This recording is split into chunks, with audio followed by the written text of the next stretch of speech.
Signs. Every day we see hundreds of signs that direct us, educate us, and display various messages. There are zodiac and astrological signs, plus and minus signs, neon signs, sign language, medical signs, peace signs, warning signs, and traffic signs. And of course, something can be signed, sealed, and delivered, and we've all signed on the bottom line. Hello, I'm Betty Hollister, Public Information Manager with the Regional Flood Control District, and welcome to another edition of the Flood Channel. Just as there are signs that give us direction, the Flood District is always moving in the right direction to minimize the risk of flooding for the community. As a result of some of the work already done, we've seen significant signs of change when faced with severe storms. Coming up on today's program, we'll clarify the facts about flood insurance and why it may be an important way to protect your home. After that, we'll crunch numbers with Mayor Oscar Goodman and talk about the district's financial picture.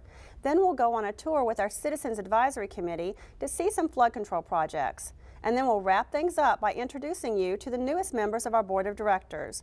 All that and our Flood 101 and Pollution Solution segments coming up on this Sign of the Times edition of the Flood Channel.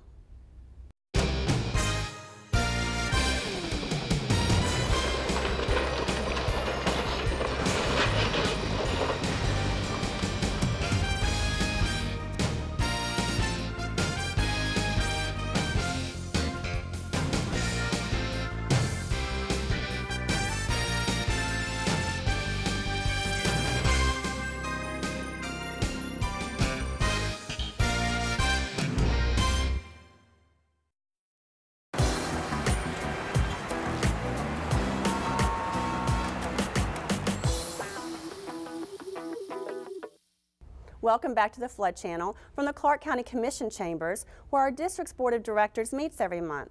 A topic we talk about often on the show is the importance of flood insurance, but we know that some of you still aren't getting the message. So pay attention. Your standard homeowner's insurance policy does not cover flood damage from storms. So please pay attention to what Carrie Ann has to say.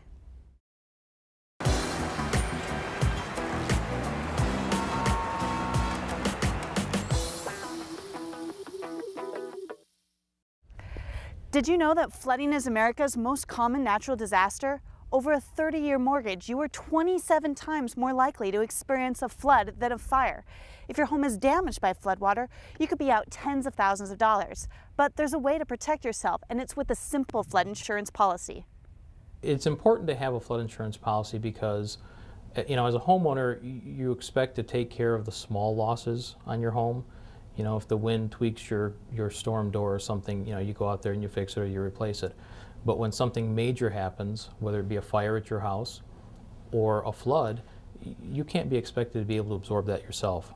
So it's important to have that flood policy because for just a few $100s a year, you can make sure that if your house is damaged by a flood, that we'll step in there or someone will step in there and completely repair or replace what has to be taken care of. Flooding, we tend to think of, okay, after the aftermath of Katrina ought to be a perfect example of why people ought to protect themselves. Yes, you have to have insurance and you have to pay for it, but there are minimal prices that are there.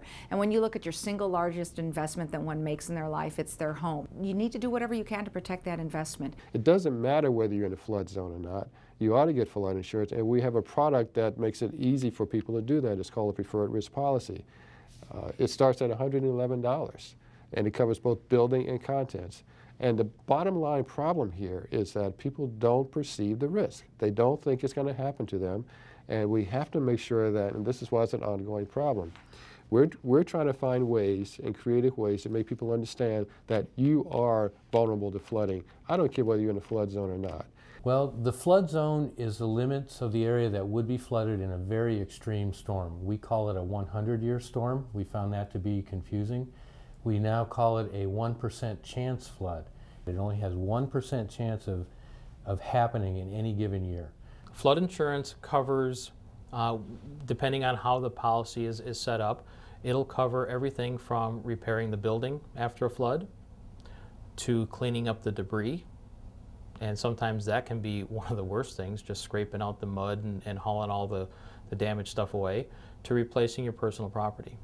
If the hose in your washing machine breaks, if the hose on your dishwasher breaks and floods part of the house, if a water line in the wall cracks and starts spraying water out. Those kinds of things are covered under a standard homeowner's policy. If it's water that comes from the outside, whether it be a broken water main outside, once that water flows across the ground or seeps through the ground, it's not covered under a homeowner's policy. It has to be covered under a flood policy if it's going to be covered at all. When we find out through some of our design and modeling that there may be more flood hazard out there than shown on the flood hazard maps, we need to tell FEMA that so that those maps can show those hazards and that people can be well informed about the hazards that exist. Nobody likes to be put into a flood zone, but we think it's prudent for the governmental agencies to communicate that risk so that people know and can protect themselves properly. The reality is we'd all like to think that the government's going to step in and take care of us if there's a major disaster. It just isn't going to happen. I mean, it's not built that way. That's why they provide the flood insurance program.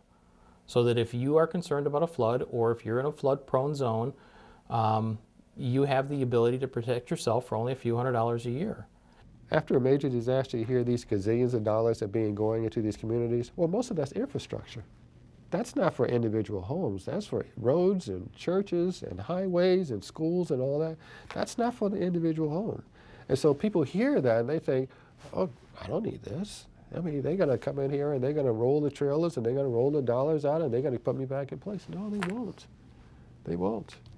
And it's a sad situation when people get into a situation like that and then they realize how little they're going to get, if anything.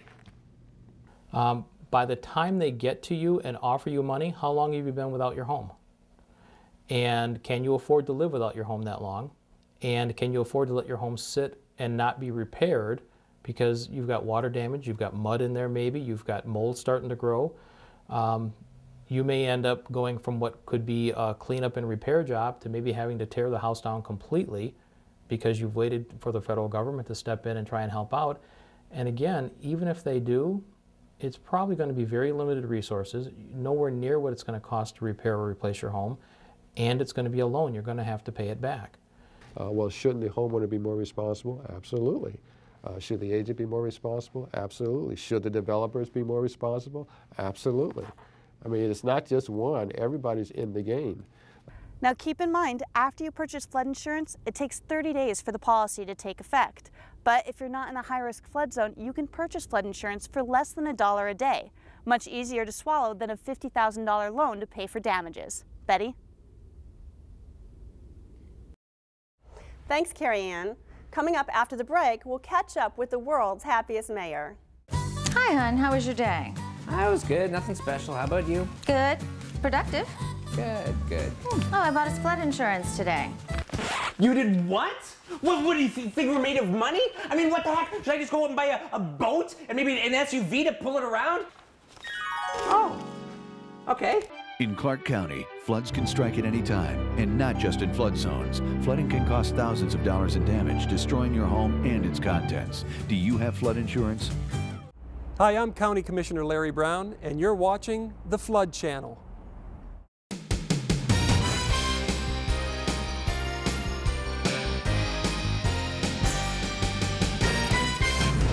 How fast can floodwater travel?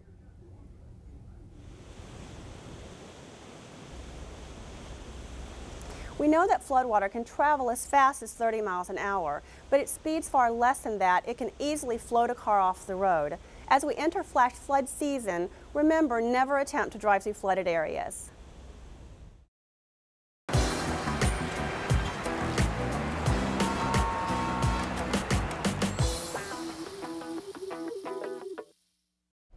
As you know, we're going through some tough economic times, and just like you at home, the district is facing some financial challenges.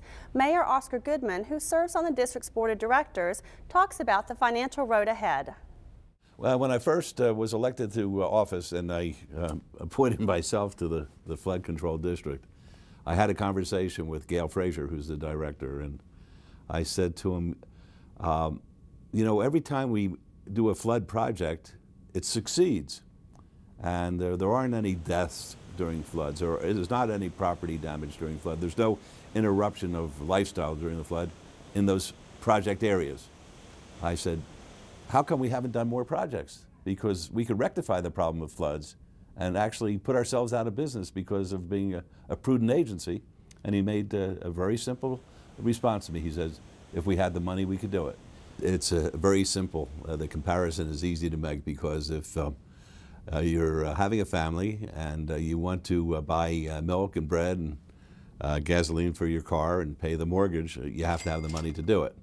And basically what has happened as a result of the economic downturn is we in the city, and of course it's going to affect the flood district as well, have reached a position where our income does not match our expenses. You know, it's my general belief, and I think it's general consensus, that we're sitting in an economic cycle. And where Southern Nevada was uniquely positioned to take advantage of the run-up in consumer spending and construction activity that happened between 2003 and 2007, we are now uniquely positioned to be penalized for the downturn in both consumer spending and construction activity. If 1% of the visitors who come here, right, didn't, because they watched their evening news and saw, you know, cars floating down the Las Vegas Strip, or casinos being filled with water and running out. You know, everything that we've done in terms of flood control facilities is already paid for itself if that doesn't happen over the useful life of these assets. I mean, that is of almost immeasurable value when you consider that 18% of our employment base works in hotels and casinos. When you imagine that 39 million people every single year come here, I mean, it is the lifeblood of our economy and allows us to provide services not only at the state level but at the local level as well. I remember very well the flood. Caesar's Palace had virtually, it was an ocean in the parking lot there, and cars were lifted up and trucks were lifted up and buses were lifted up, and they were all floating around. And thank goodness, because of the work that the flood district has done, they corrected that, and now the Strip is virtually flood safe, I would say. Well, one of the beautiful things that we have in government here is that we have regional committees and commissions. We have the Convention Authority, we've got the Regional Transportation Commission, and one of those commissions is the Flood District. And we have representatives there who represent all the various municipalities in the entire valley here. We cooperate together, we're selfless, we don't look to say, well, we want our city to have the project. We're looking what's best for the entire community, and we work very collegially with one another, and that's been the case for the 9 years that I've been involved in this. It's been a very good experience, because folks who live down in Mesquite, for instance, they know we're going to take care of Mesquite as soon as we're going to take care of Las Vegas. It's a good job that the district does. They spend their money very, very wisely. They spend it on projects that really will affect the most beneficial part of the community at the particular time. So I think that once we get the money situation straightened out, and it will, we'll be able to be back in business at full steam. Thank you, Mayor Goodman, for your insights. After the break, we'll take you on a tour of some flood control projects with our Citizens Advisory Committee. Stay right there. I'm Agent Smith. And I'm Agent Jones. And we're busting people who pollute Clark County. Hey, who are you guys? Sir, please step back. Hey, what are you doing? Aha. Judged by your reaction, you don't like trash. No. Sir, this is yours. We saw you dump it out of your car. Well, Sir, did you know trash can clog storm drains, cause flooding, and pollute Lake Mead? Sir, is Clark County your home? Yeah. And you don't like trash in your home? No. Then why would you dump trash in Clark County? Don't trash Clark County. It's our home, too.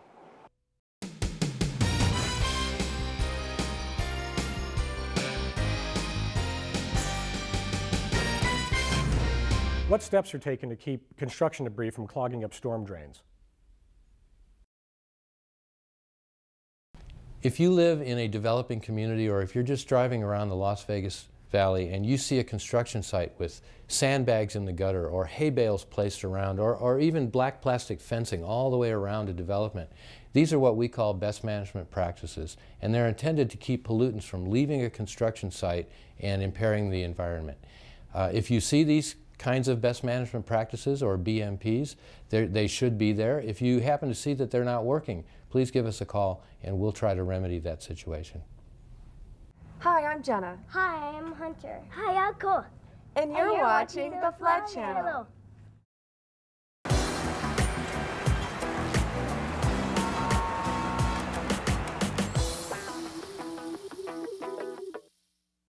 Our Citizens Advisory Committee is an important part of the district's organization.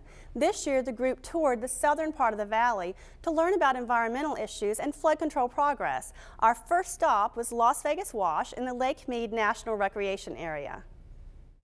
Well, the tour started a number of years ago. The Flood Control Department, Regional Flood Control District, was formed in 1985, and in about 1992 or 3, we thought it would be great to go around and see some of the projects that we had voted on in the boardroom in our committee meetings, and to see where this money went to. It makes much more sense. It's much more interesting to see something in the ground or being built in the ground that you have had a part of in helping to move along. So we started out in a very small way. Gail got his car, and I think there were 2 of us who went up to North Las Vegas and looked all around and so on. And we just kept doing it very informally like that for a number of years. And then it kind of grew into something bigger and more extensive. More people were invited to participate. It was mostly for the Citizens Advisory Committee to see what it was we had all voted on. We go a different area every year, sometimes in the Northwest, Southeast, Southwest, wherever we haven't been in the past few years. And so this year we went out to Lake Mead and to Boulder City because we hadn't been there in a while. And it was absolutely fascinating to not only see some of the projects that were en route to those locations, but also to see what has happened in Lake Mead. We all read the newspapers. We're aware of what's happening when you read it, but you don't see it until you actually go there. I have very little reason to go to Lake Mead. We don't have a boat, so it's not that we're down there all the time.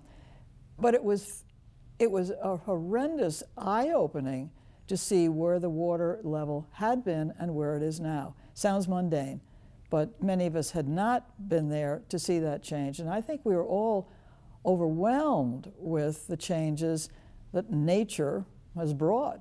So that was very interesting, the ecological, I guess you say, changes in relation to what we do in controlling flood control, which all goes down to Lake Mead. All the water goes from the west side of the valley all the way down to Lake Mead. That's where it ends up. So it's very important to have an idea of what's happening into the last place the water goes, Lake Mead. Water, when it flows naturally, has to carry enough sediment and debris to flow in equilibrium. So it's dropping stuff out as it's picking stuff up. But if you're just dumping clean water into there all the time, it's going to keep eroding until it gets to equilibrium. So that was one of the issues. The other issues is the big flash floods that happened. Back in '75, that's the Caesar's Palace flood. That's when this bridge used to be a dip through here, and there were some culverts underneath here on the National Park Service, blew out, okay? That stopped the head cutting up to this point. Once that blew out, they came in and built this bridge thinking that that would be the best way to span the Las Vegas Wash. We have binoculars, and some of you can probably see it, but on the left abutment of the pier there, you can see graffiti about 2/3 of the way up from the bottom. People used to stand there and do the graffiti. That's how much it has eroded over the time from different floods that have come through here. From there, the group traveled through Boulder City to see the Hemingway Detention Basin and Channel System. We were greeted by some bighorn sheep and heard an overview of the flood control progress in Boulder City. We're at the Hemingway Park, and this is right above the Hemingway Flood Control Detention Basin. It's probably one of our best detention basins in Boulder City, probably because of the multi-use features. Down there in the detention basin, you'll see 2 ball fields that are extensively used for the Parks and Recreation softball program. And of course, everybody's been enjoying watching the sheep here today. We do have the desert bighorn sheep that are plentiful. They come down from the mountains and enjoy this park and this area. The Hemingway Detention Basin, this is like it's a series of flood control facilities over here on this part of Boulder City. It's the lower end. The Hemingway Detention Basin is the very lower end, the bottom of the detention basin. The Hemingway Channel goes all the way up and parallels the highway. There's also several other basins as you go up the watershed and up through the mountains. I guess I'm the the old lady of the committee, because I've been there since the beginning in 1985, where no one else has been. But on the other hand, when you're around a long time, as you know, you have a lot of institutional memory, and that's good. Just kind of for, if nothing else, a conversation reminder. A lot of awfully good people on our Citizens Advisory Committee who take the work seriously, who are genuinely interested, who participate in all our meetings, and that's very exciting. That really is very exciting. So I'm glad to be part of this group, and I enjoy the work. I enjoy working with the flood control staff and everybody there, in addition to the board, a lot of members of the board, and the people on our committee. To me, it's very stimulating. And if you haven't been to Boulder City to see the bighorn sheep, take a drive and enjoy the view of Lake Mead. After the break, we'll talk with some of the newest members of our board of directors. Springtime, when thoughts turn to cleaning?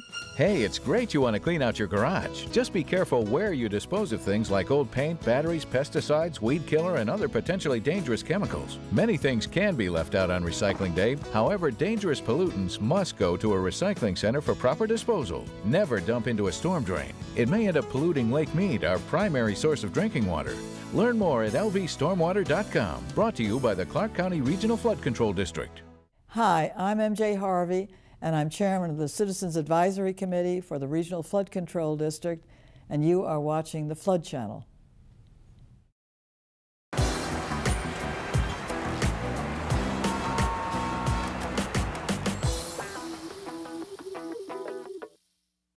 Welcome back to the Flood Channel. For 2009, the district welcomes 2 new board members and another with a familiar face but with a new title. We'll talk with 2 of them today and catch up with a third on an upcoming show. Carrie Ann tells us about the changes. We've all heard the expression, the changing of the guard, right? Well, the newest members of the Regional Flood Control District Board are up for the challenge. I've actually been in the school district for 29 years off and on. I'm a special education teacher. I'm currently on an unpaid leave of absence. I served for 16 years.